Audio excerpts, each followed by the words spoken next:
यासाठी अजिबात अजून त्यांना माहित आहे, तरी पण त्यांनी तिसरा दिवस सुरू आहे पण ते अजूनपर्यंत आलेले नाही आहेत आणि त्यांचा कालावधी आता काही महिन्यात संपणार आहे, तरी त्यांना या रोडाच्या विषयी एकही शब्द बोललेला नाही आहे। हे एक मोठी दुर्दैवाची गोष्ट आहे आमच्यासाठी। जिल्हा परिषद अध्यक्ष आणि तिथल्या आमदाराला गोरेगाव मध्ये जेव्हा उपोषणाला बसावं लागत असेल तर ही किती दुःखाची बाब आहे। सेंट्रल मध्ये त्यांची सत्ता आहे, स्टेट मध्ये त्यांची सत्ता आणि जिल्हा परिषद मध्ये पण त्यांची सत्ता आहे, तरी पण जर असं होत असेल तर आमच्या सारख्या साधारण लोकांच्या गावाचे आजूबाजूचे जितके गावं आहेत त्यांच्या अशा लोकांची दखल घेणारे कोण? म्हणजे त्यांनाच त्यांची स्वतःची सिक्युरिटी नाही आहे, त्यांचेच कामं होत नाही आहेत, म्हणजे सत्तेमध्ये नाही सत्तेमध्ये आम्ही आहोत हे तुळातुळीचे उत्तर आहे। त्यांचं स्वतःचा व्यक्तिगत फंड सुद्धा आहे, त्या फंडामधूनही त्या रस्त्यासाठी करू शकले असते आणि 2.5 वर्ष यांची सरकार होती ना, 2.5 वर्ष सरकार नव्हती असं नाही।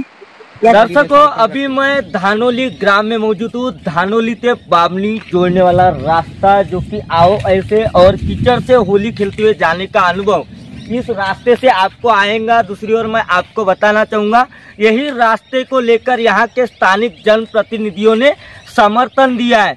समर्थन की बात तो रही, लेकिन एक और देखा जाए तो गांव के जनप्रतिनिधियों ने जो कि धरना दिया है और वह जो कि आमरल अनशन आज तकरीबन 4 दिन हो गए वह अनशन चल रहा है। अभी भी अनशन जारी है। अभी चलेंगे हम जो कि धानोली ग्राम और धानोली ग्राम की जो कि अनशन की है ग्राउंड रिपोर्ट वह आपको दिखाएंगे। तो आप देखना शुरू कर चुके हैं बापू वार्ता न्यूज नेटवर्क। इस वक्त मैं जो कि सालेकस्सा तहसील के अंतर्गत आने वाले धानोली ग्राम में मौजूद हूँ।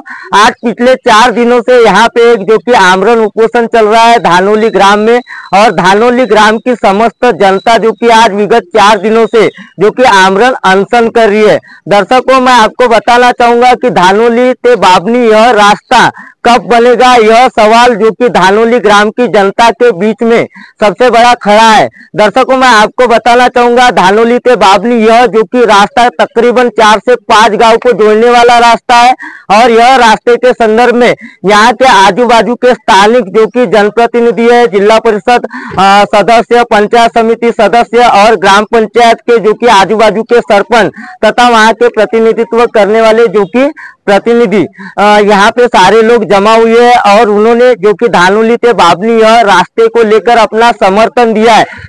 हा आंदोलन करणं त्यांचा एक मनसुबाच होता, कारण की ह्या रोडासाठी धानोली बाबनी रोडासाठी मी पण मागच्या वर्षी 19 तारखेला बसले होते, ते पण जिल्हा परिषदच्या समोर उपोषणासाठी। एक आपला साखरेटोला ते सातगाव मार्ग होता, तिरखेडी मार्ग आणि धानोली ते बाबणी। तेव्हा पण आपण वारंवार शासनाला, आता इथे 40 वर्ष झाले ह्या रस्त्यासाठी, 40 वर्ष झाले, सगळेच पाठपुरावे आपण वारंवार म्हणजे आपण करत राहिलो, कोणत्या नाही कोणत्या माध्यमातून आपण पाठपुरावा करत राहिलो, पण तरी पण कधी दखल घेतली नाही। नाईलाजाने मागच्या वर्षी मला पण आंदोलन करावं लागलं, कारण की मी या क्षेत्राचं जेव्हा नेतृत्व करते तेव्हा मला माहित आहे की माझ्या जनतेला कुठे त्रास होतो। धानोली बाबनी साठी फक्त आमगावला पोहोचायला 5 किलोमीटरचा रस्ता आहे, तिथून जर रस्ता बनला तर, आणि इकडून गेलं तर 25 किलोमीटर फेरा होतो आणि इथल्या विद्यार्थ्यांना, गावकऱ्यांना जाण्यासाठी आजूबाजूचे जितके पण ग्रामपंचायत आहेत त्यांना सगळ्यांना जाण्यासाठी हा मार्ग सोयीस्कर आहे, तरी पण शासनाने याची दखल घेतली नाही। मागच्या वर्षी त्यांनी थातूर मातूर 25 लाख रुपये जे दिले होते तर ते मंजूर केले आणि तो तेवढाच काम केला। आम्ही आंदोलन केलं तरी ह्या गावच्या सरपंचाला सुद्धा माहित नाही की तिथे ते काम झालेलं आहे। खासदार साहेब आले, खासदार साहेबांनी त्याचं भूमिपूजन केलं आणि तिथे तो काम 25 लाखाचा केला। जेव्हा ह्या जनतेला, ह्या गावच्या सगळ्या जनतेचं एवढा आक्रोश होता आणि आमचा पण आक्रोश होता, तरी पण त्या लोकांनी तेवढं केलेलं आहे। तर जेव्हा जिम्मेदार एक व्यक्तिमत्व तिथे होते खासदार साहेबांनी, त्यांनी भूमिपूजन केलेलं होतं, तर तो 300 मीटरचा पूर्ण काम करायला पाहिजे होता, पण केलं नाही आणि जिल्हा परिषदनं पण त्याची दखल घेतलेली नाही। वारंवार जिल्हा परिषद स्टेट गव्हर्नमेंटला सांगते की तो त्यांच्याकडे नाही आहे, पंतप्रधान ग्राम सडकला आहे, कोणी म्हणते मुख्यमंत्री सडक योजनेत टाका, म्हणजे सगळे थातूर मातूर काम सुरू आहे। पण आज तो रस्ता जिल्हा परिषदला आहे, आम्ही मान्य करतो जिल्हा परिषदला एवढा निधी मान्य नाही होत, तरी यांनी मनावर घेतला तर जिल्हा परिषद ते करू शकते। पण आता तुम्ही बघितलं असेल, आताच काल परवाची बातमी, जिल्हा परिषद अध्यक्ष आणि तिथल्या आमदाराला गोरेगाव मध्ये जेव्हा उपोषणाला बसावं लागत असेल तर ही किती दुःखाची बाब आहे। सेंट्रल मध्ये त्यांची सत्ता आहे, स्टेट मध्ये त्यांची सत्ता आणि जिल्हा परिषद मध्ये पण त्यांची सत्ता आहे, तरी पण जर असं होत असेल तर आमच्या सारख्या साधारण लोकांच्या गावाचे आजूबाजूचे जितके गावं आहेत त्यांच्या अशा लोकांची दखल घेणारे कोण? म्हणजे त्यांनाच त्यांची स्वतःची सिक्युरिटी नाही आहे, त्यांचेच कामं होत नाही आहेत, म्हणजे किती मुजोरीपणा। आणि मागच्या वर्षी जेव्हा मी आंदोलनात बसले आणि ह्या सगळ्यांचा, मला सगळ्या गाववाल्यांचा, सगळ्या सरपंचांचा, सगळ्यांचा सपोर्ट होता, तेव्हा पण ही बाब लक्षात आणून दिली होती, तरी पण वर्ष लोटून गेला तरी ह्याकडे कोणीच लक्ष दिलेलं नाही. आंदोलनावर बसल्या होत्या आणि त्यावेळेस वर्क ऑर्डर वगैरे सगळा काही होता, रस्ता मंजूर झालेला आहे असा पण प्रश्न निर्माण झालेला होता, आपल्याला पण माहित आहे. काय म्हणणार यावर? आणि त्याच रस्त्याबद्दल गावातील लोक जे आहेत आज आंदोलनास्थळी बसलेले आहेत आंदोलनावर. तेव्हा फक्त त्यांनी 25 लाख रुपये होते. 25 लाखामध्ये तो रस्ता होऊ शकत नाही. त्याचा एस्टिमेट ऍक्च्युअली 90 लाखाचा झालेला होता. म्हणजे त्या इंजिनियर कोण त्यांनी एक हे काढून दिलेला होता, पण फक्त 25 लाख तिथे दिलेला होता. आता तर कॉस्ट वाढलेली आहे, आता तर अजून जास्त वर जाईल. आणि सगळ्या गावकऱ्यांचं म्हणणं आहे की जेव्हापर्यंत तो रस्ता होत नाही तेव्हापर्यंत आम्ही इथून हलणार नाही. मॅडम काय सांगणार, हा रस्ता जो आहे जिल्हा परिषदला येतो का स्टेट बीएमसीला येतो की मुख्यमंत्री ग्राम सडक योजनाला येतो की पीएमजीएसवायला? नाही, हा रस्ता तर जिल्हा परिषदला येतोय. तर आपण मान्य करत आहात की जिल्हा परिषद याला जबाबदार आहे? नाही, सध्याच्या परिस्थितीत जिल्हा परिषद जबाबदार आहे, तरी पण मी याचा पाठपुरावा मागे एक इंजिनियर त्यांना म्हटलं की ग्राम सडक योजनेमध्ये तुम्ही टाकायला, मुख्यमंत्री सडक योजनेमध्ये, तर ठीक आहे मॅडम म्हणे आम्ही याला टाकू. काल बबलू कटरे सर एक मीटिंग होती ओबीसीची, तर नागपूरला गेले होते आणि त्यांनी पण ह्या बाबतीत सविस्तर, ह्या रस्त्याच्या बाबतीत सविस्तर देवेंद्रजी फडणवीस यांच्याशी चर्चा केली आणि त्यांनी डायरेक्ट म्हटलं म्हणे की बा मी माझ्या पीएससी तिच्या कलेक्टरला बोलवतो, म्हणजे बोलणी करून देतो. एवढं मला तेवढी माहिती मला मिळाली आहे ना. मी पण म्हणते ना ते करायलाच पाहिजे होतं, त्यांचं पण आम्ही लक्ष वेधलं. पण तुम्ही एक विचार करू शकता की ज्या खासदार साहेबांनी त्या रोडाचं जेव्हा भूमिपूजन केलं तर त्यांच्या लक्षात ही बाब होती, ते खासदार होते त्यावेळेस, तर त्यांनी पण पाठपुरावा आणि त्यांनी त्याची हे करायला पाहिजे होते, पाठपुरावा करायला पाहिजे होता आणि ते काम मंजूर करायला पाहिजे. जेव्हा 25 लाखाचं कामाचं भूमिपूजन तुम्ही करायला येता तर तुम्हाला त्या रस्त्याची माहिती पूर्णपणे होती. जेव्हा तुम्ही तिथे हात टाकलेलाच होता तर तो काम तुम्ही पूर्ण करायला हवा होता. म्हणजे याचा अर्थ आपलं असं म्हणणं आहे की खासदारांनी हात टाकलं त्या रस्त्याबद्दल तर खासदारांनीच करायला पाहिजे. तेव्हा असं म्हणत होतो, पण आज आम्ही नाही. आम्ही आमच्या लोकांसोबत आहोत. जेव्हा पण तो कोणीच करो, जिल्हा परिषद करो, खासदार साहेब करो, आमदार साहेब करो, कोणीच करो, तरी पण हा रस्ता व्हायला पाहिजे. मी मगाशीच खासदार साहेब, आमचे जे आता जे खासदार साहेब आहेत किसन साहेब, त्यांच्याशी बोलली मगाशी मी फोन करून की सर तुम्ही या भेट द्यायला. तर ते म्हणे मी गडचिरोलीला आहे, माझा एक पी आहे तो येईल इथे आणि भेट देईल. म्हणे मॅडम 2 महिने थांबा, मी कसंही करून हा रस्ता करून देतो. इथपर्यंत हे ते माझ्याशी बोलले. बांधले ते बामणी रस्ता हा मुद्दा आताचाच नाही, हा कित्येक वर्षापासूनचा हा मुद्दा आहे. तेव्हा 2012ला आमचे माजी सरपंच रतनभाऊ टेंभरे यांनी सुद्धा या रस्त्यासाठी खूप पत्रव्यवहार केले. चाहे ते बिलासपूरला जाऊन असो, चाहे नागपूरला जाऊन असो, त्यांनी त्या शाळेमध्ये स्थानिक खासदार साहेब यांचे सुद्धा शिफारस लेटर घेतले, पत्रव्यवहार केले.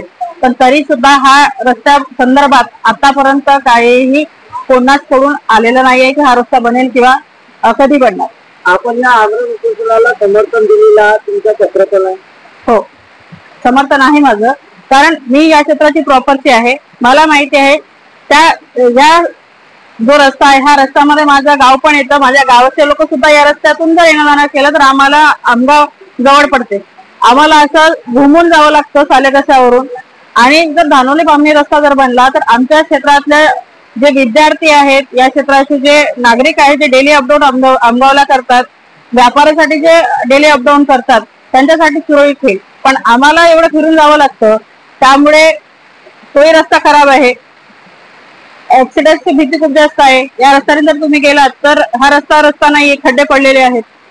पुष्कळसे बाईकवाले त्या रस्त्याने ये जाणं करतात, पण हा जीवावर बेतणारा रस्ता आहे, तर हा रस्ता बनलाच पाहिजे. यापूर्वी पण रोडाकरिता 24 लाख रुपये मंजूर झालेले होते, आपल्याला माहिती असेल, आपण पंचायत समिती सदस्य आहात, काय सांगणार आहे? यापूर्वी 24 लाख रुपये 30 लाख आम्ही जैनशी बोललेलो, तर त्यांचं म्हणणं असं झालं की हा रस्ता जो आहे हा आमगाव ब्लॉक मध्ये जास्त येतो आणि को नेटवर्किंग मध्ये हा रस्ता आमगाव मध्ये जातो, म्हणून याची सुरुवात त्यांनी बामणी करून केली, असं त्यांचं म्हणणं आहे. सत्तेमध्ये नाही, सत्तेमध्ये आम्ही आहोत, हे तुळातुळीचे उत्तर आहे. त्यांचं स्वतःचा व्यक्तिगत फंड सुद्धा आहे, त्या फंडामधूनही त्या रस्त्यासाठी करू शकले असते. आणि 2.5 वर्ष त्यांची सरकार होती ना, 2.5 वर्ष सरकार नव्हती असं नाही, याच्या आधी 2.5 वर्ष त्यांची सरकार होती. जर एखादा आमदार असतो तर तो मुख्यमंत्री सडक योजना हा जो आहे जिल्हा परिषद किंवा एमडीआर आणि एफडीआर आपल्याला माहित असेल, पण त्यामध्ये ते डिवाइड करून आणू शकतात. आम्ही बोललेलो होतो जेईंसी वगैरे या संदर्भात, तर त्यांचं म्हणणं आहे की तुम्ही पीएम मध्ये पण टाका आणि मुख्यमंत्री सडक योजनेमध्ये पण टाका. पण सध्या आमच्याकडे मुख्यमंत्री सडक योजनेचं टार्गेट नाही आहे आणि पीएम योजनेचं पण टार्गेट नाही आहे. पण होऊ शकते की इलेक्शन नंतर आम्हाला टार्गेट येईल. त्यासाठी अजिबात अजून त्यांना माहित आहे, तरी पण त्यांनी तिसरा दिवस सुरू आहे पण ते अजूनपर्यंत आलेले नाही आहेत आणि त्यांचा कालावधी आता काही महिने संपणार आहे, तरी त्यांना या रोडाच्या विषयी एकही शब्द बोललेला नाही आहे. हे एक मोठी दुर्दैवाची गोष्ट आहे आमच्यासाठी आणि आम्ही डोळे बंद करून त्यांना मोहर लावून त्या क्षेत्राचा आमदार तयार करून दिला आहे. काय सांगणार येणाऱ्या निवडणुकीमध्ये आगामी विधानसभेची निवडणूक आहे, त्यावर आपले काय मत आहे? काय आगामी विधानसभेचा बहिष्कार करणार का काय? आम्हाला जर या कामासाठी पूर्णपणे जर प्रतिसाद मिळाला नाही तर आम्ही बहिष्कारावरती आमचा पूर्ण निशाण आहे, पण आम्ही ह्या क्षेत्रातील लोक इलेक्शन सुद्धा बहिष्कार करू किंवा त्या जो प्रतिनिधी राहील त्याला आम्ही एंट्री सुद्धा देणार नाही आहोत की तुम्ही येऊन इथे प्रचार सुद्धा करू शकत नाही.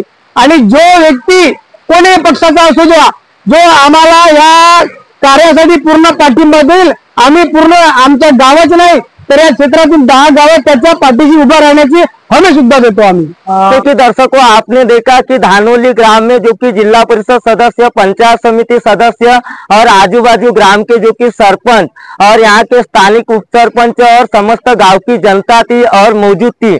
आपने देखा कि उन्होंने जो कि धानोली से बाबनी रास्ते के बारे में बताया कि इससे पहले जो कि जिला परिषद के सामने अनशन हुआ था, वहां पे जो कि वह अनशन को लेकर 24 लाख रुपए रास्ते के लिए मंजूर हुए थे, लेकिन वह रास्ता 24 लाख रुपए के लायक ही बना, ऐसा जो कि लोगों के जरिए सवाल खड़ा हो रहा है.